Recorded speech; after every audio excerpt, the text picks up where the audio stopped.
the last day of silence. For 800 years, Emperor Kaldats had not smiled. The eternal throne of Valandrix sat beneath crystal domes that filtered light from 3 suns, and upon that throne sat a being who had forgotten what warmth felt like.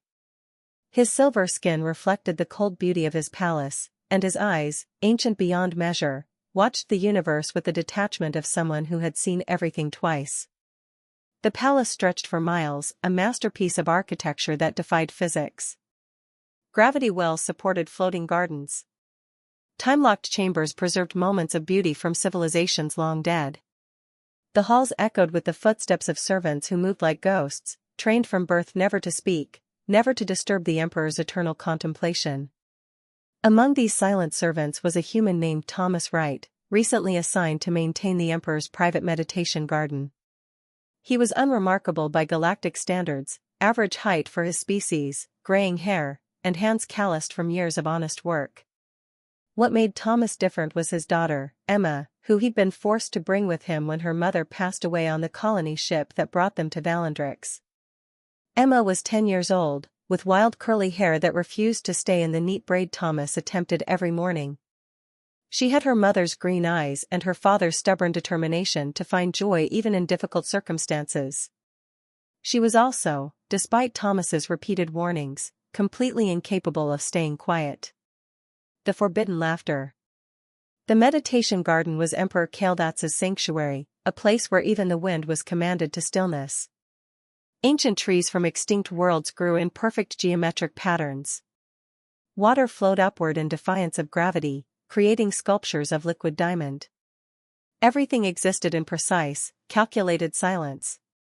Thomas worked with meticulous care, trimming branches that would never dare grow wrong, cleaning pathways that accumulated no dust. He moved with the practiced invisibility of someone who understood that in the emperor's presence, to be noticed was to risk everything. But Emma, waiting at the garden's edge as instructed, could not contain herself. She had discovered a cluster of singing orchids from the melodeon system, flowers that hummed softly in response to emotion. The palace gardeners had suppressed their song to maintain the emperor's required silence, but Emma, in her innocent curiosity, had begun humming back to them. The flowers responded. First one, then another, until the entire cluster vibrated with gentle music. Emma's humming grew bolder, transforming into a song her mother used to sing, a simple earth folk tune about sunshine and growing things. The sound shattered 800 years of silence. Emperor Kaldats materialized in the garden so suddenly that Thomas dropped his pruning tool. The emperor's form seemed to pulse with barely contained power, his presence making the air itself feel heavy. For a moment, Thomas was certain they would both die for this transgression. "Who dares?" the emperor began, his voice carrying the weight of centuries. Then he saw Emma, still singing, completely unaware of the cosmic being towering behind her. She swayed with the music, her small hands conducting the flowers as if they were an orchestra. Her joy was so pure, so unself-conscious, that even reality itself seemed to pause. The emperor stopped mid-sentence. The question that changed a civilization. "Child," Emperor Kaldats said, and his voice had lost its terrible edge. "What are you doing?" Emma turned, and instead of showing the terror every other being in the palace would have displayed, she smiled. "Making the flowers happy." They were so sad and quiet. "But they like singing. Don't you think they sound pretty?" Thomas rushed forward, dropping to his knees. "Your Eternal Majesty, please forgive." "Be silent." The emperor raised one hand, but his attention never left Emma. He moved closer to the child, his ancient form seeming almost fragile in the afternoon light. "You believe the flowers were sad?" "Well, yeah," Emma said with the confident logic of childhood. "Everything that can make sound likes to sometimes. Even quiet people. My dad is quiet most of the time, but he sings when he thinks I'm asleep. It makes him less lonely." The emperor knelt, bringing himself to Emma's eye level. For the first time in 8 centuries, Emperor Kaldats looked directly at another being without the weight of cosmic authority. "And you think I should sing?" Emma giggled, actually giggled at the most powerful being in the known galaxy. "Maybe not sing. But you should do something fun. You look really, really sad, mister. I am the Eternal Emperor. I do not experience sadness. That's the saddest thing I've ever heard, Emma replied with devastating honesty. The memory that broke through stone. Something cracked in Kaldatz's expression. He sat down on the grass, the Eternal Emperor, who had not touched the ground of any world for 300 years, and stared at this human child who saw through millennia of carefully constructed distance. I had a daughter once, he said quietly. Before the transformation. Before I became this. She loved music. She sang all the time, even when she was supposed to be learning statecraft. His voice carried the weight of memory older than most civilizations. I told her to focus on her studies. To be serious. To prepare for leadership. Emma sat down beside him, completely natural, as if sitting with immortal emperors was something she did every day. Did she stop singing? Yes.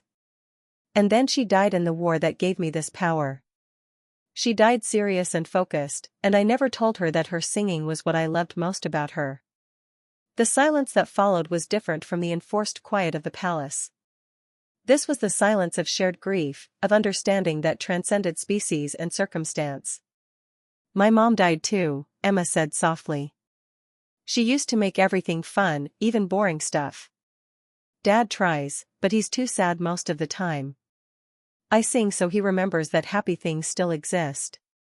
Emperor Kaldatz looked at Thomas, seeing him clearly for the first time, not as a servant, but as a father carrying the same burden of loss that he himself had borne for centuries.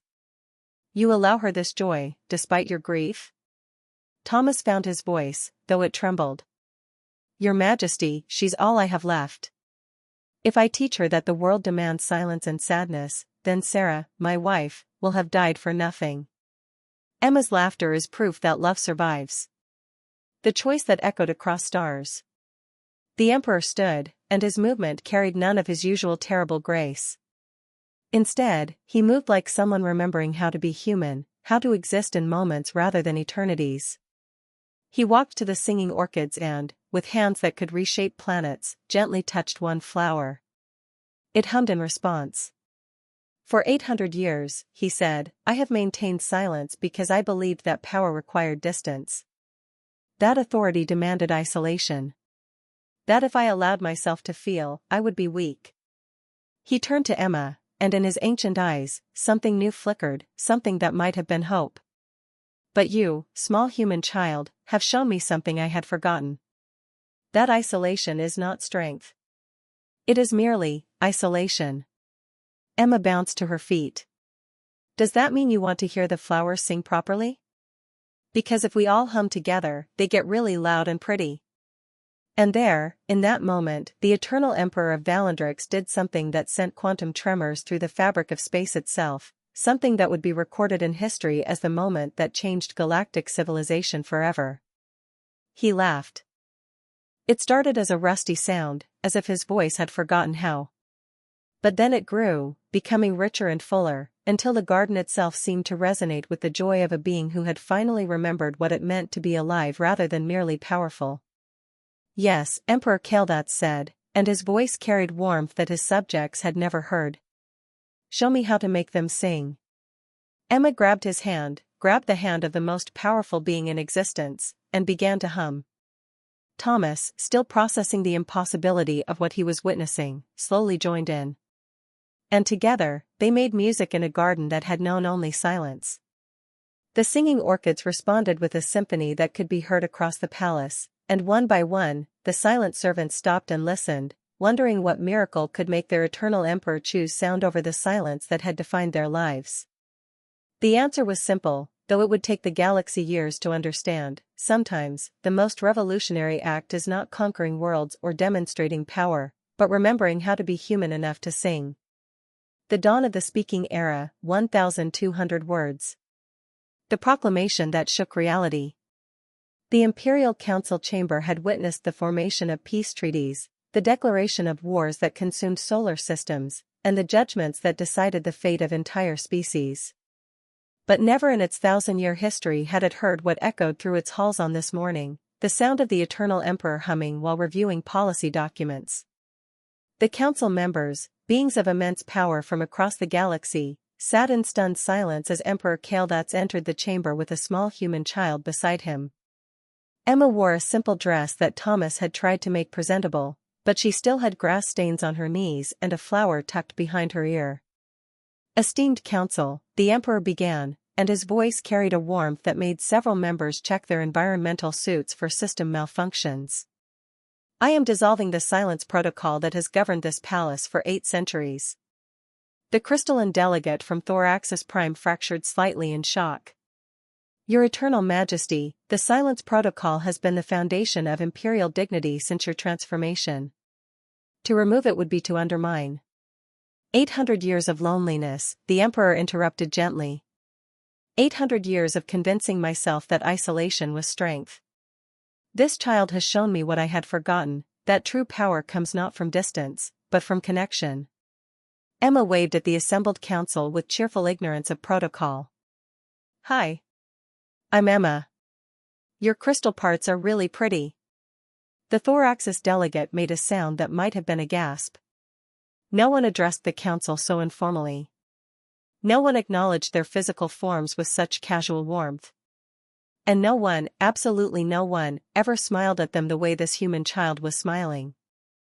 "Thank you, small one," the delegate said slowly, their form stabilizing into something that might have been pleased. "I had forgotten that they could be appreciated as beautiful rather than merely functional." The ripples of change. Over the following weeks, the transformation spread through the palace like spring thaw breaking winter ice. The Emperor's servants, released from their vow of silence, discovered they had voices. Some sang. Others laughed. A few simply spoke for the first time in decades, testing words like precious instruments. Thomas found himself promoted to head of Imperial Gardens, not because of his technical skill, but because the Emperor said he understood the balance between growth and care. Emma became an unofficial ambassador of joy, wandering the palace and befriending beings who had never imagined a child could look at them without fear. The Void Walkers, beings of living darkness who had served as silent guards for centuries, learned to appreciate Emma's storytelling. She would sit at their posts during her father's work hours, telling them tales of Earth, of oceans and forests and animals they had never imagined. In return, they began to share their own stories, their voices like distant thunder finally given permission to speak. The quantum architects, who maintained the palace's reality-defying structure, discovered that Emma's questions, "Why does water flow up? How do you make time stop? Can I see inside a gravity bubble?" helped them see their work with new wonder. They began to teach her, finding that explaining complex concepts to an incurious child helped them understand their own knowledge more deeply. But the most profound change occurred in Emperor Kaldats himself. The lesson in the garden. 3 months after Emma's first song in the meditation garden, Thomas found the Emperor sitting on the grass again, this time attempting to teach Emma about the political complexities of the Seventh Spiral Federation. "So basically," Emma said, her face scrunched in concentration, "they're mad because someone took their favorite planet?" "It is considerably more complex than that," the Emperor began, then stopped. "Actually, when you reduce it to its essence, yes. They are upset because something they valued was taken without permission." "Then they should just say that," Emma declared. "Instead of all this war and stuff, they should say, 'Hey, that was ours, please give it back.' And then the other guys should say, 'Oh, sorry, here you go.' And then they could be friends." Thomas groaned. "Emma, it's not that simple." "But why not?" she insisted, turning to the Emperor. "You're the most powerful person ever, right? Can't you just make people be nice to each other?" Emperor Kaldats was quiet for a long moment. "I could force them," he said finally. "I could use my power to compel cooperation. But would that be true peace, or merely the absence of resistance?" Emma thought about this, her face serious in the way children become when wrestling with big ideas. I guess it's like when Dad makes me apologize when I don't mean it. The words are right, but it doesn't fix anything because I'm still mad inside." "Exactly," the Emperor said, and there was approval in his voice. true peace, true understanding, these cannot be forced. They must be chosen, moment by moment, person by person. So what do you do? Emma asked. I am learning, Kaldats said, reaching out to let a singing orchid wrap around his finger, that perhaps my role is not to impose peace, but to create spaces where peace becomes possible. To encourage beings to see each other as you see us, not as titles or powers or threats, but as people who might appreciate friendship. The Festival of Voices. 6 months after the silence protocol ended, Emperor Kaldats announced the first Festival of Voices, a celebration where beings from across the galaxy would gather not for political negotiation or military alliance, but simply to share their cultures, their arts, their stories. The palace gardens, once maintained in sterile perfection, bloomed with controlled chaos. Crystalline beings from Thoraxis sang in harmonies that made light dance. Shadow people from the void recited poetry that turned darkness into art. Aquatic species created water sculptures while aerial beings performed impossible acrobatics. And at the center of it all, Emma taught anyone who would learn the simple earth folk song her mother had loved. Soon, beings who had never imagined they could make music together were attempting to harmonize, laughing at their mistakes, celebrating their small successes. Thomas stood beside the Emperor, watching his daughter bring together creatures that had been enemies for millennia. Your Majesty, he said softly, I don't understand. How did she do this? How did one child change everything? Emperor Kaldats smiled, an expression that was becoming more natural each day. She reminded me of something I had forgotten in 800 years of power, that every being, regardless of their might or accomplishment, carries the same fundamental need. The need to be seen. To be heard. To be valued not for what they can provide, but for who they are. He gestured to the festival around them. For centuries, I maintained peace through strength. I thought that if I were powerful enough, distant enough, untouchable enough, then conflict would cease. But true peace was never about my power. It was about creating a universe where beings felt safe enough to lower their defenses. Where they could trust that vulnerability would be met with kindness rather than exploitation. The legacy of a song. That evening, as 3 suns set in perfect synchronization and the festival continued under artificial stars, Emma fell asleep in her father's arms, exhausted from teaching half the galaxy how to sing. Thomas carried her through gardens that now hummed with life and laughter, past beings who nodded at him with respect rather than the blank indifference he'd known as a servant. Emperor Kaldats walked with them to their quarters that were no longer in the servants' section, but in a wing of the palace set aside for honored friends, as the Emperor called them. Thomas right, the Emperor said as they reached the door, your daughter has given me a gift beyond measure. She has returned to me something I believed lost forever. What's that, Your Majesty? The memory of why power matters. It is not a prize to be held or a weapon to be feared. It is a tool for creating gardens where others can grow. Your Emma taught me that the greatest strength is not in standing above others, but in lifting them up. Thomas looked at his sleeping daughter, her face peaceful in rest. She's just a kid trying to make friends. She is a revolutionary, the Emperor corrected gently. She has toppled an empire built on silence and replaced it with one founded on song. That is no small thing. The universe learns to sing. The changes spread beyond Valandrix. Other civilizations, hearing of the Eternal Emperor's transformation, began to question their own foundations. Hierarchies built on fear found themselves challenged by the radical notion that perhaps authority could coexist with kindness. Warriors who had known only conflict discovered that they could choose connection instead. It wasn't perfect.